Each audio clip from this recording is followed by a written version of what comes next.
The Democratic Republic of Congo is located deep in the heart of Africa. The 3,000-mile-long Congo River cuts a swath 12 miles wide in places through the country's spectacular rainforests, second only in size to the Amazon, and home to abundant wildlife. Congo is also rich in diamonds, gold, copper, coltan, and many other minerals, as well as crude oil. The official language is French, but there are over 200 African languages spoken by the 56 million people who live in this amazingly beautiful yet troubled country.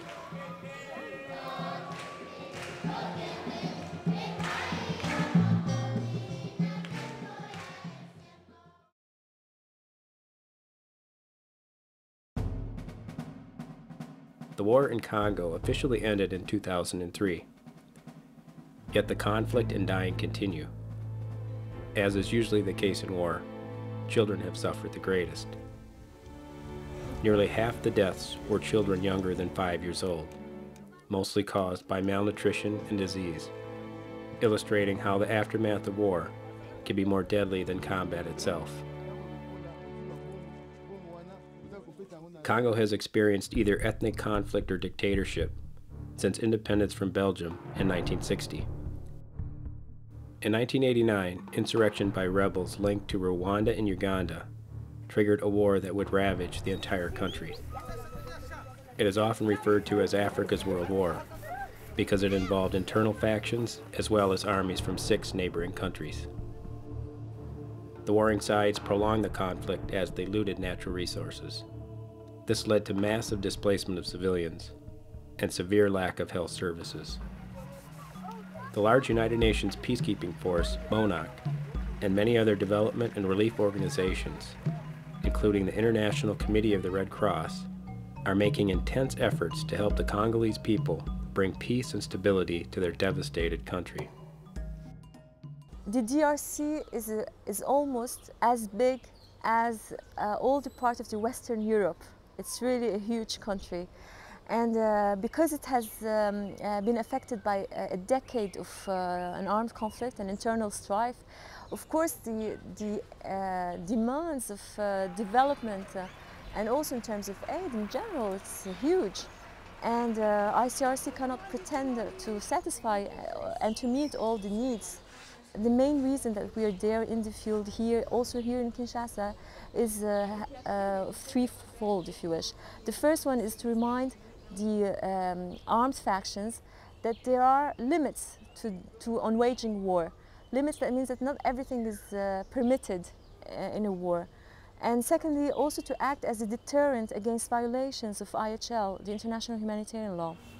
And thirdly is also to provide a safe passage for those aid and assistance given to the victims of the conflict, of the armed conflict.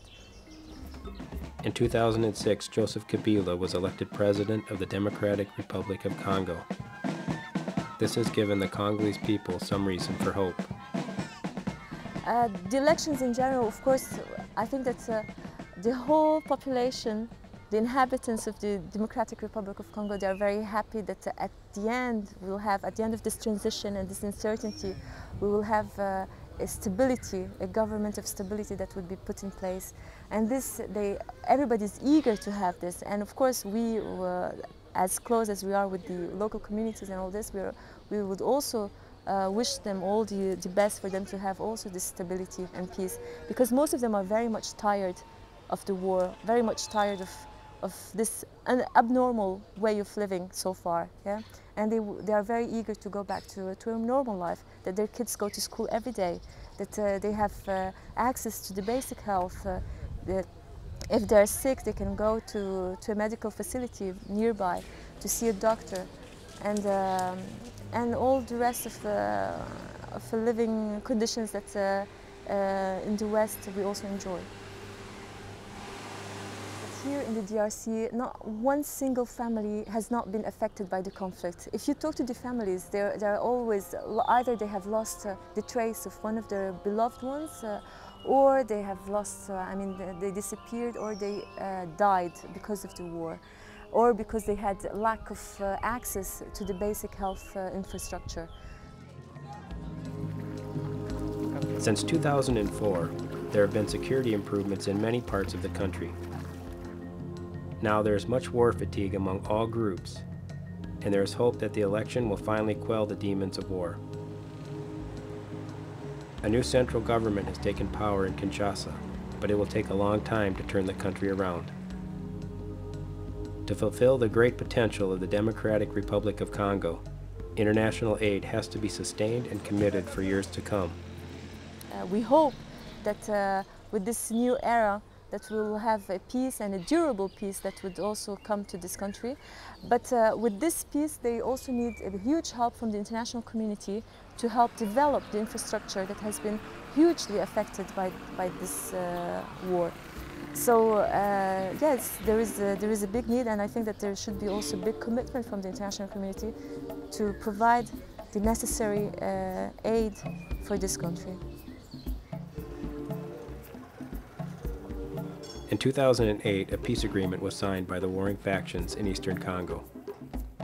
Only time will tell whether this is a step forward and a turning point towards a better future, or just another false hope and temporary reprieve from the seemingly never-ending violence that has gripped this war-scarred nation.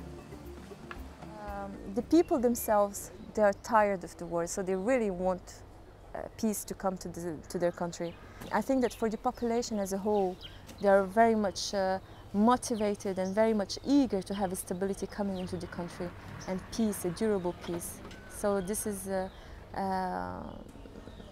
what they're striving for, and we hope that this is what they will get.